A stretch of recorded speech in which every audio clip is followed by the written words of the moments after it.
Olá, corredores e viajantes! Eu sou o Jaime e esse aqui é o canal Pronto para Correr. E estou aqui em Copenhague, na Dinamarca, para correr a minha primeira meia maratona. E eu vou te levar para correr junto comigo e também para conhecer a cidade. E vamos começar por aqui.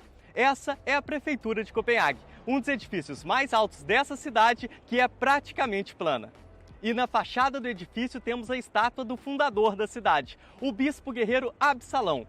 Aqui ele está em trajes religiosos, mas tem outra estátua dele em outro ponto da cidade em que ele está representado como guerreiro, com armadura montada a cavalo que mostro mais tarde para vocês.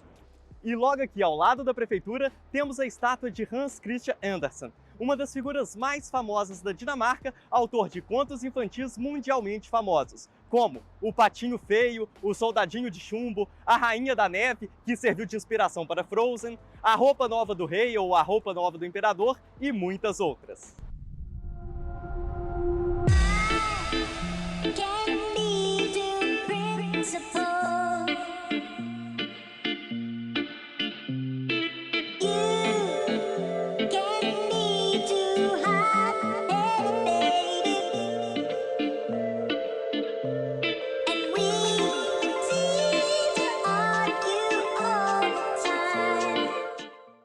Aqui onde estou agora é o Nyhavn, ou em português, Porto Novo.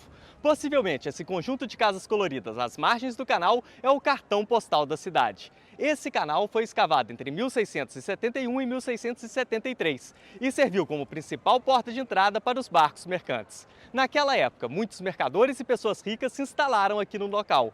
Só que a Era de Ouro do Nyhavn chegou ao fim durante as Guerras Napoleônicas em 1807, quando a marinha inglesa bombardeou a cidade e os mercadores abandonaram essa região. Depois veio o período de decadência, quando a região virou um local de prostituição. Em contrapartida, foi quando viveu aqui o seu morador mais ilustre, Hans Christian Andersen, que morou nas casas de número 18, 20 e 67.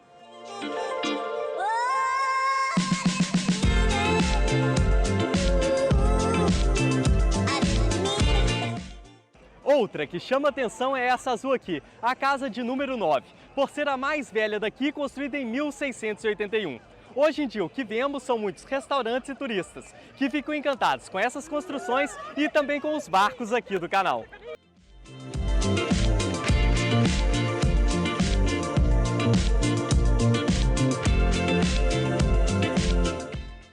A poucos metros daqui do canal fica uma das esculturas mais importantes de Copenhague, a Âncora Memorial, construída em homenagem aos marinheiros dinamarqueses mortos durante a Segunda Guerra Mundial enquanto defendia a cidade de ataques alemães.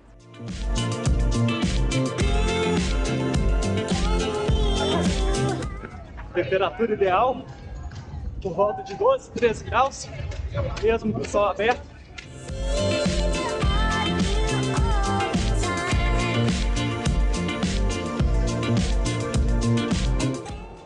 Estou na entrada principal do Tivoli. Fundado em 1843, esse é o segundo parque de diversões mais antigo do mundo ainda em funcionamento. O primeiro também está aqui na Dinamarca, próximo a Copenhague, mas não tem a mesma fama do Tivoli.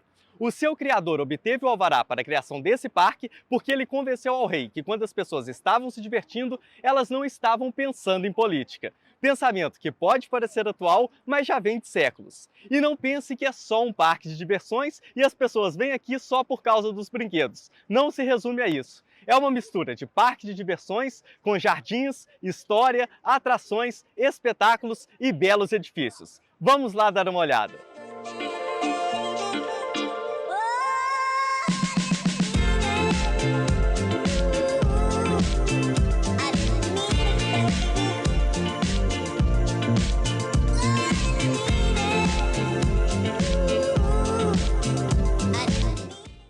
E a importância desse parque não para por aí. Isso porque ele serviu de inspiração para o Walt Disney, que viajou por diversas vezes até Copenhague para visitar o parque, porque ficou fascinado com o seu clima e a sua atmosfera. Era o ambiente do Tivoli que o Walt Disney queria para incorporar no seu próprio parque de diversões. Em 1955, a Disneylândia original foi inaugurada na Califórnia graças à inspiração que ele teve aqui no Tivoli.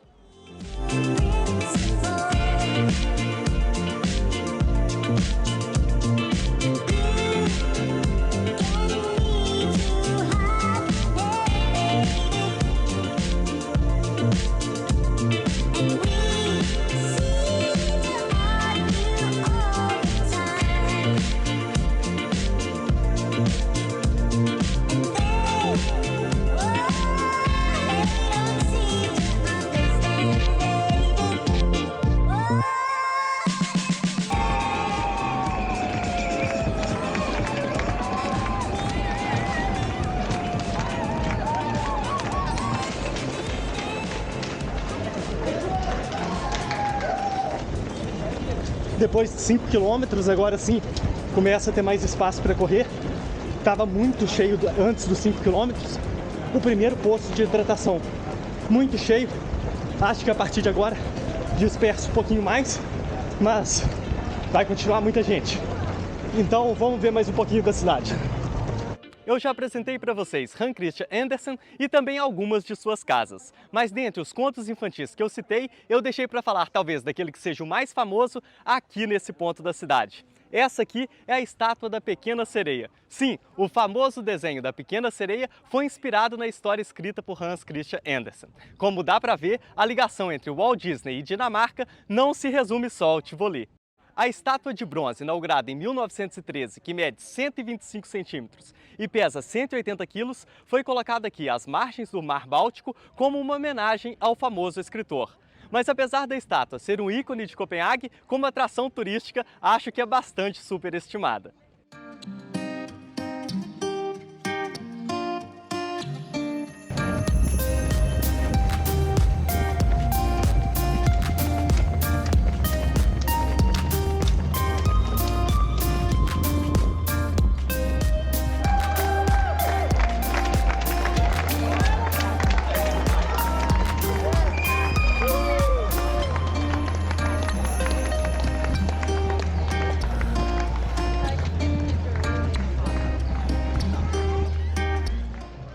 Aqui nessa praça temos o Palácio de Amalienborg, que é a residência oficial de inverno da família real dinamarquesa, construída em meados do século XVIII.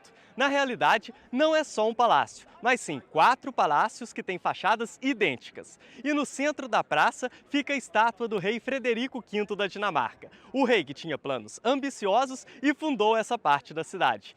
Esse complexo de palácios originalmente foi construído para 4 famílias nobres dinamarquesas, mas a família real acabou por comprá-los após o incêndio do Palácio de Christiansborg em 1794. Cada um desses palácios tem um nome em homenagem a um monarca, e no Palácio Christian IX é onde reside a rainha da Dinamarca, Margarida II. Se no topo dele estiver hasteada a bandeira dinamarquesa, significa que a rainha está por aqui. Aliás, a monarquia dinamarquesa é considerada por muitos como a mais antiga da Europa, já que a família real da Dinamarca consegue traçar a sua linhagem até os reis vikings Gormo Velho e seu filho rei Haroldo I da Dinamarca, também chamado de Haroldo Dente Azul. Em inglês, seu nome é algo usual no nosso dia a dia, Harold Bluetooth. Isso mesmo, o Bluetooth foi inspirado no rei Haroldo. Até mesmo o símbolo vem da junção das iniciais H e B no alfabeto de runas, que são letras características de línguas escandinavas da época. O Bluetooth, que serviu para unificar as indústrias de computadores e celulares com uma conexão sem fio de curto alcance, foi inspirado no rei viking, que conseguiu unificar as diferentes tribos dinamarquesas sobre a sua coroa. Ah, ele também foi o rei que converteu a Dinamarca ao cristianismo. Dizem que a sua mãe já havia adotado o cristianismo e passado ao filho, ainda na infância, os ensinamentos cristãos contra a vontade do pai, o rei Gormo, que era fervoroso servo de Odin. Todos os dias, ao meio-dia, acontece aqui a troca da guarda.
Essas músicas que são diversos pontos desses de música, igual aquilo ali um coral apresentando ao vivo, muito interessante. Eu mesmo sempre treino ouvindo podcasts, mas aqui é a corrida inteira sem fone de ouvido, tranquilo, porque também tem muito desses pontos de música e temos que prestar atenção na rua porque a corrida está muito cheia, muitos participantes. Vamos conhecer mais um pouquinho de Copenhague.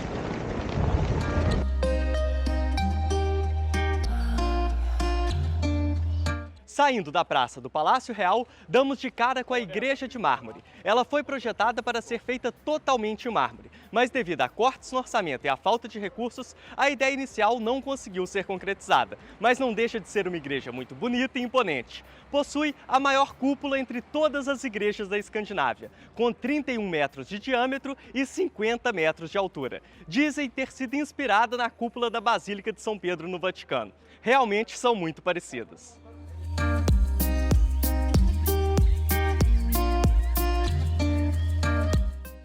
Mas apesar de terem cúpulas parecidas, essa aqui não é uma igreja católica romana, mas sim uma igreja luterana. Após o cisma da igreja no século XVI, com a reforma protestante, o catolicismo romano permaneceu ilegal na Dinamarca por mais de 3 séculos, só voltando a ser permitido após a Constituição de 1849, que concedeu a liberdade religiosa. Atualmente, cerca de 80% da população é cristã luterana, que é a igreja do Estado. No pórtico está gravada a inscrição, que não irei arriscar a ler em dinamarquês por motivos óbvios, mas que em português significa: mas a palavra do Senhor permanece para sempre. Passagem bíblica da primeira carta de Pedro, capítulo 1, versículo 25.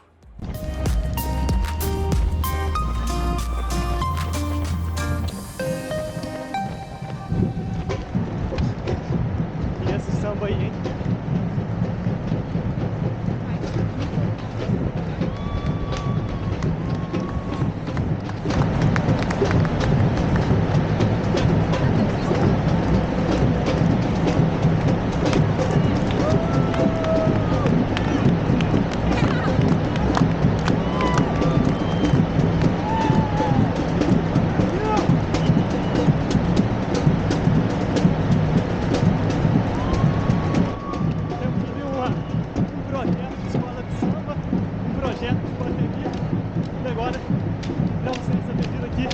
Maravilhosa com essas bandeiras da Dinamarca, olha só.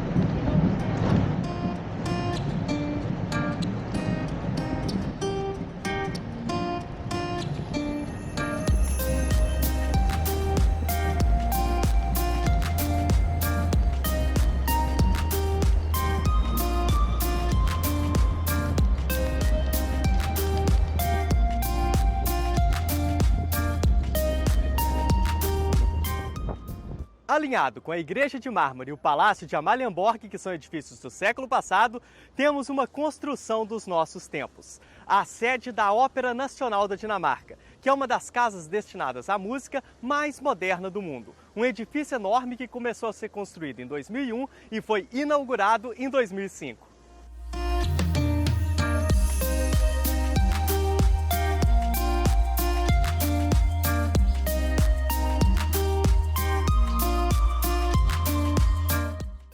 A sua sala principal é considerada por ter a melhor acústica do mundo. Toda essa modernidade, imponência e estrutura teve seu preço, que foi de 500 milhões de dólares. Isso mesmo, $500 bilhão.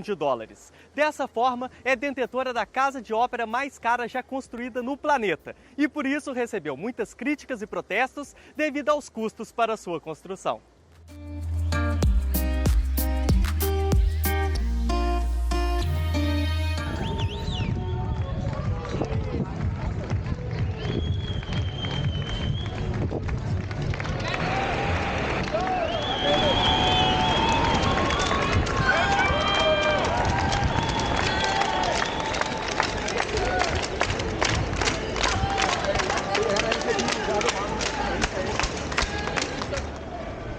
E vamos passar a placa dos 10 km por hora. O relógio acabou de virar, virou quase exatamente em ponto.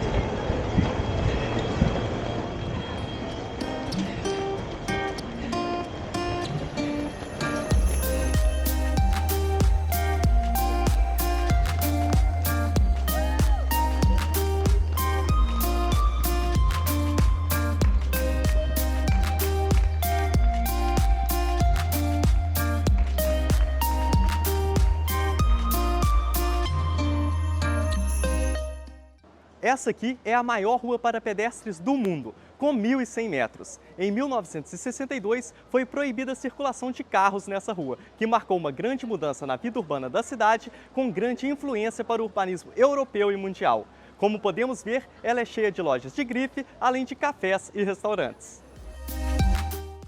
E nessa rua tão icônica da cidade está a principal loja de uma das marcas dinamarquesas mais famosas do mundo.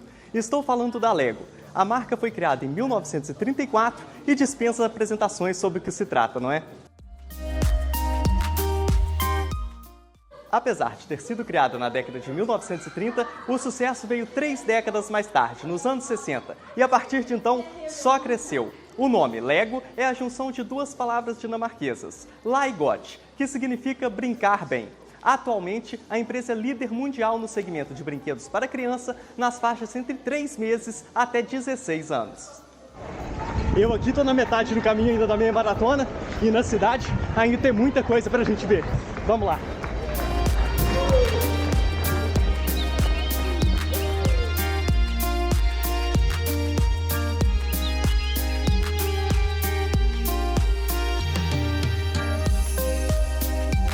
Esse daqui é o Palácio de Christian Borg, mas logicamente não é o original, que, como já contei para vocês, foi destruído por um incêndio em 1794 e que acabou por fazer a família real se mudar lá para aquela praça onde está o Palácio de Amalienborg. Aliás, o palácio original foi feito a mando do bispo guerreiro Absalão para ser a sua residência. Lembra dele, né? Aquele que está lá na fachada da prefeitura. A outra estátua que eu disse que iria mostrar dele na versão guerreiro fica aqui, ó, bem pertinho do palácio.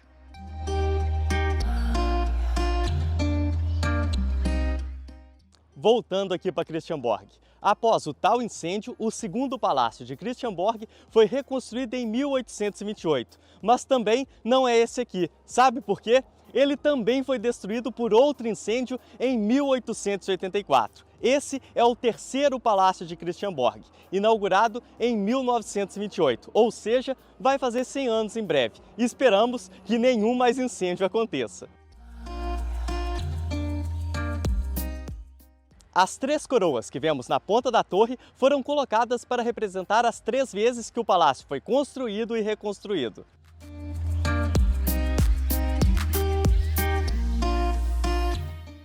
E qual a importância desse palácio além da histórica? Ele é um prédio governamental. A Dinamarca é uma monarquia constitucional com um sistema parlamentar de governo, similar ao que temos também no Reino Unido. E aqui é a sede do Parlamento dinamarquês, ou seja, do Legislativo, também é onde fica o escritório do Primeiro-Ministro, que é o Poder Executivo, e também é a sede da Suprema Corte da Dinamarca, o Judiciário, sendo a única construção do mundo que abriga no mesmo local os 3 poderes. E além disso, algumas partes do palácio também são usadas pela monarquia, como as salas de recepções reais, a capela e os estábulos reais.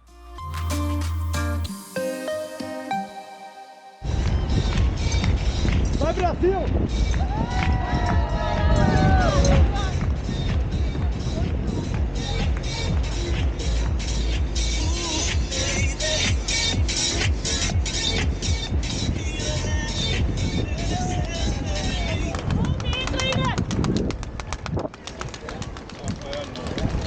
E a corrida é grande, acha gente do mundo todo. E o interessante é que sempre você está acompanhado. Tanto pessoas aqui assistindo, como a gente pode ver, durante o percurso praticamente todo. E também você nunca está sozinho, sempre correndo aqui com pessoas. E o bom é que as pessoas também, muitas delas seguem um ritmo e é só você acompanhar.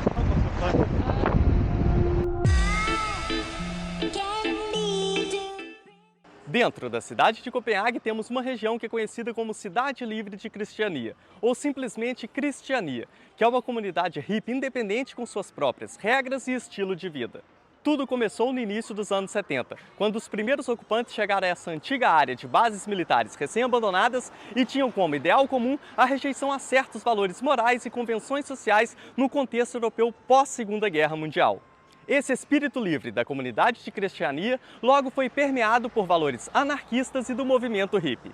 Esse acampamento foi se consolidando como uma pequena comunidade autônoma, autossustentada e autogerida através de suas próprias regras, onde a solução de conflitos e problemas comunitários são feitos de maneira democrática, baseada no consenso geral. A penalidade máxima para o morador é a exclusão permanente da comunidade. O ambiente é polêmico e controverso, como podemos ver facilmente nos comentários na internet e no TripAdvisor, por exemplo. O bairro já foi mais liberal e tolerado antigamente, quando drogas leves eram vendidas livremente. No entanto, começaram a surgir grupos comerciais de tráfico com drogas pesadas. E em 2003, a polícia teve que intervir, já que a lei dinamarquesa proíbe qualquer tipo de entorpecente. Os próprios moradores são pacíficos e não querem esse tipo de situação de ver o tráfico pesado trazido por pessoas alheias à comunidade e também a necessidade de intervenção da polícia. Mas também, por outro lado, ainda é fácil conseguir comprar drogas leves por aqui, como maconha e haxixe, em algumas barracas lá da rua principal. Mas também não pense que aqui é um local underground. É um lugar pacífico e tranquilo para fazer turismo, onde também é possível comer, tomar uma bebida ou comprar algumas lembranças. Dentre as regras do local, é proibido tirar fotos e filmar na maior parte da sua área. Por isso, só irei mostrar aqui os locais permitidos. E também você não deve fazer um treino de corrida por aqui, já que outra regra é que você não deve correr pelas ruas da comunidade para não gerar pânico.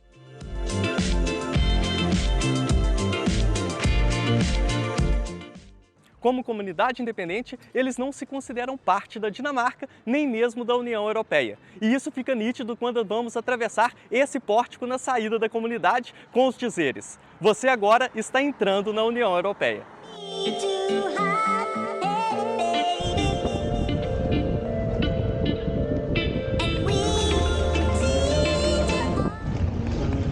Dois terços da meia maratona entregue e seguimos, vamos lá. Muita gente, pode ver que vai ser gente o percurso inteiro. Bora lá!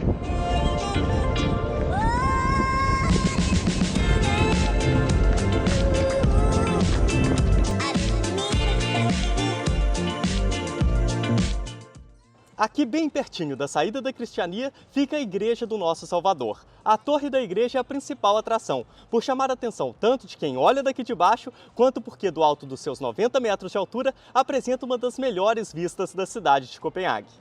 Mas ela não foi construída inicialmente junto com a igreja, que foi inaugurada em 1695. A torre foi construída 50 anos depois, já com outro arquiteto, e foi inaugurada em 1752, quando o rei Frederico V subiu os 400 degraus até o topo da torre, que faz 4 voltas no sentido anti-horário. Lá de cima temos o globo dourado com a imagem de Cristo triunfante carregando o estandarte.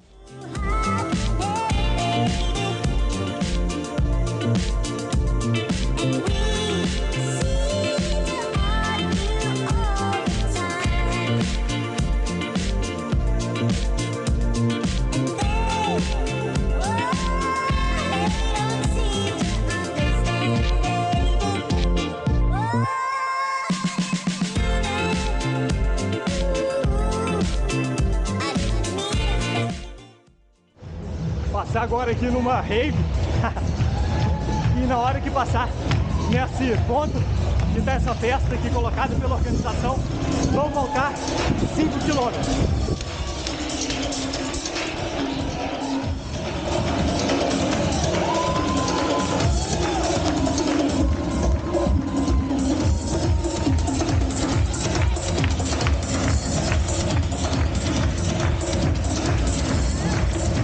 Muito legal, ali 2 pinatas bem caracterizados, com o mapa na mão, mostrando pra gente o rumo.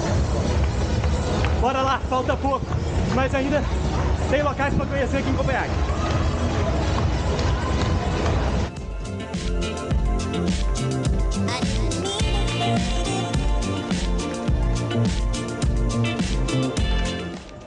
Conhecida como Torre Redonda, esse é o observatório astronômico mais antigo da Europa que ainda está em funcionamento. Foi construído em 1642 a mando do rei Christian IV e é uma das construções mais curiosas da cidade. Isso porque, para você subir na torre, você não irá por escadas, mas sim por uma rampa em espiral com 7 voltas e meia. Foi construída assim para que o rei pudesse subir na torre montado a cavalo. uma bandinha aqui.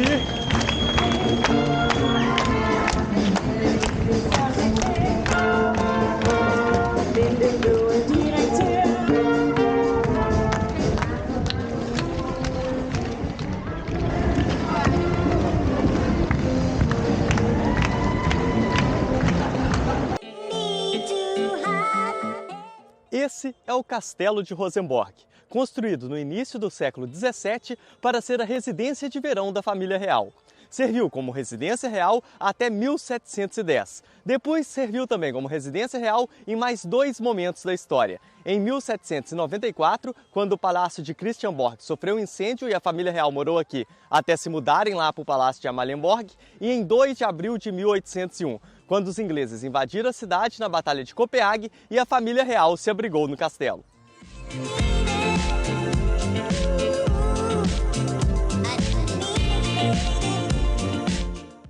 Esse é o Jardim do Rei, que cerca todo o castelo de Rosenborg. Ele serviu como área de recreação para o rei e seus convidados ao longo do período de ocupação do castelo, e também foi utilizado como horta para alimentar a corte naquela época. Hoje em dia, é comum vermos muitos dinamarqueses e turistas passeando pelo jardim.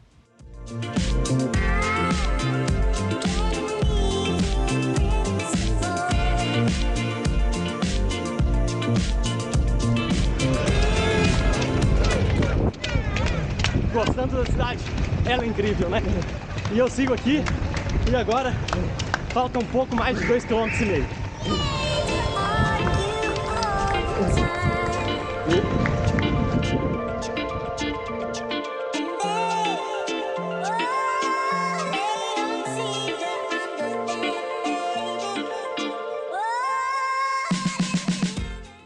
Outro exemplo de edifício moderno é esse novo prédio da Biblioteca Real da Dinamarca, inaugurado em 1999. Esse imponente edifício é mais conhecido como Diamante Negro, que tem essa fachada coberta em mármore escuro e vidraças, em que reflete o céu e o mar. Essa é a maior biblioteca de toda a Escandinávia. E um fato interessante é que o edifício é ligado por 3 passarelas de vidro a seu prédio antigo que fica logo ali atrás.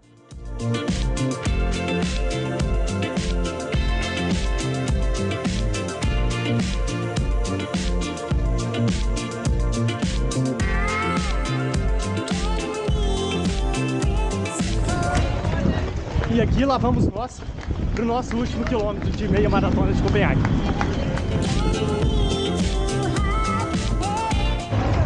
Vai, Brasil!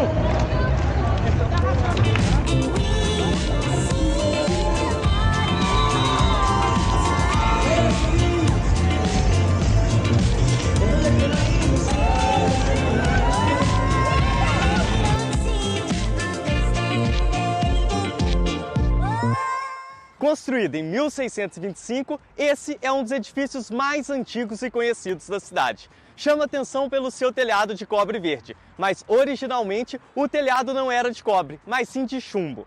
Durante a ocupação sueca, entre 1658 e 1659, muitas partes do telhado de chumbo foram removidas e transformadas em balas de canhão.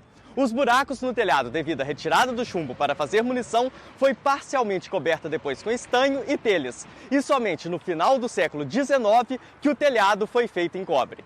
E outra parte que chama atenção é a torre, que é composta por 4 caudas de dragão entrelaçadas que no seu topo tem 3 coroas, que aqui simbolizam o Império Escandinavo, Dinamarca, Noruega e Suécia.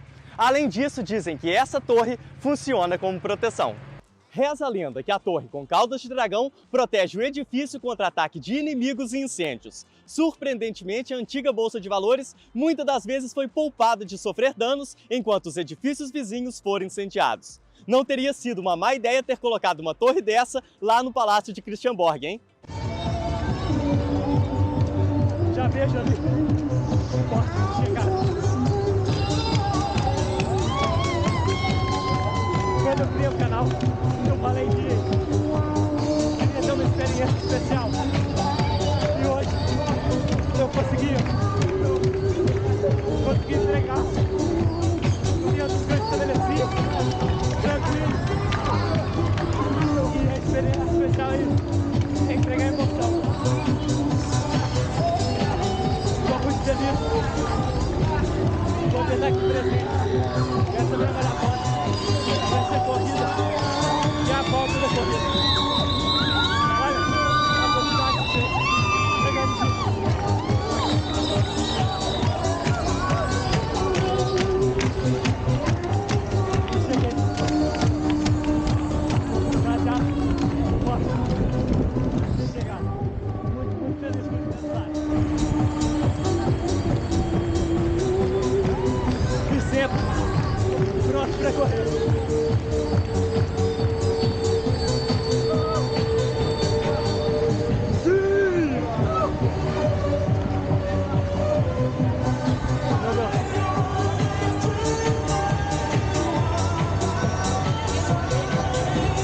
acabou já de chegar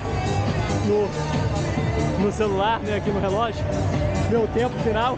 Well done. Muito bem, Jaime, você conseguiu. Seu tempo foi 1h43:25. Parabéns.